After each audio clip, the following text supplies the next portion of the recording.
તપાસમાં પ્રથમ ફેઝમાં બાંગ્લાદેશી ઘૂસણખોરોના દબાણો દૂર કરાયા બાદ અમદાવાદ મનપા અને પોલીસે એક્શન પ્લાન તૈયાર કર્યો છે। હાલ 3 ભાગમાં વહેંચાયેલા તળાવને ફરીથી એક કરવામાં આવશે। દબાણકર્તાઓએ એક તળાવના 3 ભાગ કર્યા હતા। તળાવની વચ્ચેની જગ્યાને પૂરીને દબાણો કરીને તળાવને 3 ભાગમાં વિભાજિત કર્યું હતું।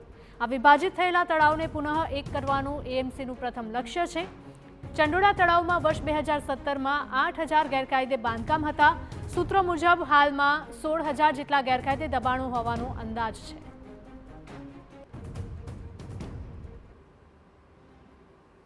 ચંડોળા તળાવ પર ગેરકાયદેસર બાંધકામ હટાવવામાં આવ્યા, હજુ પણ લોકો રાહ જોઈ રહ્યા છે। તમામ વ્યક્તિઓને ચિંતા છે કે આખરે અન્ય બાંધકામો જે તોડવામાં આવ્યા નથી તેનું શું થશે। મેપ મારફતે હું સમજાવીશ સૌપ્રથમ તો કે આખરે સમગ્ર મામલો શું છે। ચંડોળા તળાવ જે છે તે સમગ્ર શરૂઆતના તબક્કે એક જ તળાવ હતું, પરંતુ તબક્કા વાઇઝ જોઈએ તો આ તળાવ 3 ટુકડામાં વહેંચાઈ ગયું।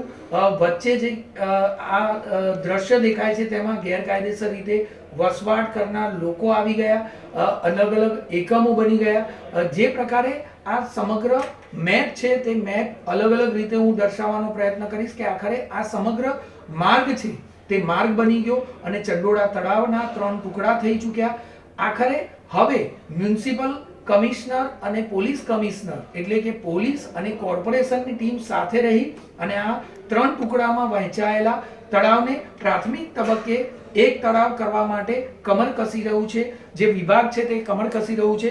નોંધપાત્ર બાબત એ છે કે વર્ષ 2017માં લગભગ 8000 જેટલા ગેરકાયદેસર બાંધકામો આ તળાવમાં આવેલા હતા, તળાવની ફરતે અને બધી બાજુ આવેલા હતા, પરંતુ આ જ આંકડો નોંધપાત્ર રીતે વધારો જોવા મળ્યો છે।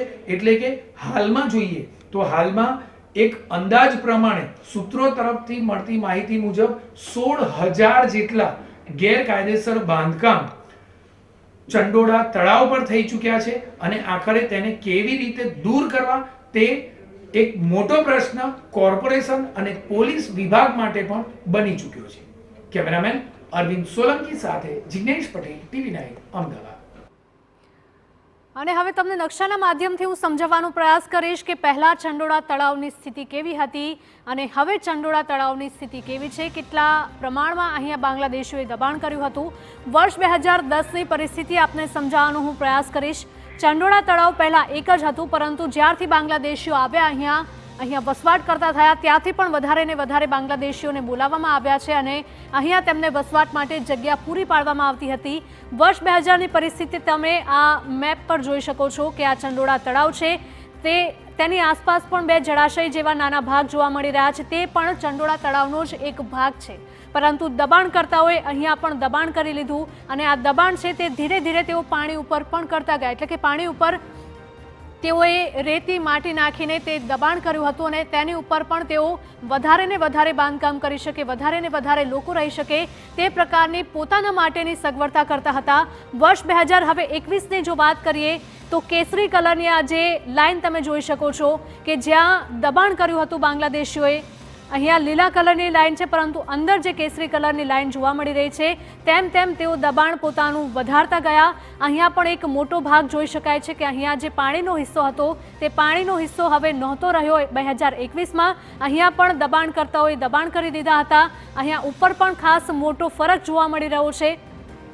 જે પણ બાજુનો વિસ્તાર છે ત્યાં તમામ પાણીનો વિસ્તાર હતો, પરંતુ ત્યાં પણ બાંગ્લાદેશીઓએ ઘૂસણખોરી કરીને પોતાના બાંધકામ અહીંયા બાંધી દીધા હતા। હવે વર્ષ 2024ની જો આપણે વાત કરીએ તો અહીંયા લાલ રંગના જે લાઈન કરેલી અહીંયા જોવા મળી રહી છે કે જ્યાં પોતાના જે રહેઠાણ છે તે વધારે ને વધારે આગળ ધપાવી રહ્યા હતા, એટલે કે ચંડોળા તળાવ છે તે વધારે ને વધારે નાનું બનતું ગયું અને બાંગ્લાદેશીઓ પોતાના રહેવાને લઈને સગવડતાઓ વધારતા ગયા।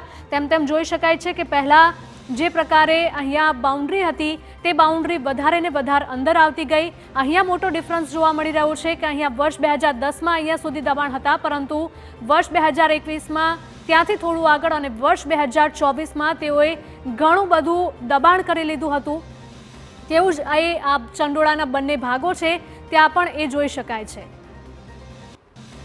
તો ચંડોળા તળાવની અત્યારની સ્થિતિ આપ જોઈ શકો છો। ચંડોળા તળાવ આખું એક જ હતું, પરંતુ દબાણ કરતા હોય અહીંયા દબાણ કર્યું હતું।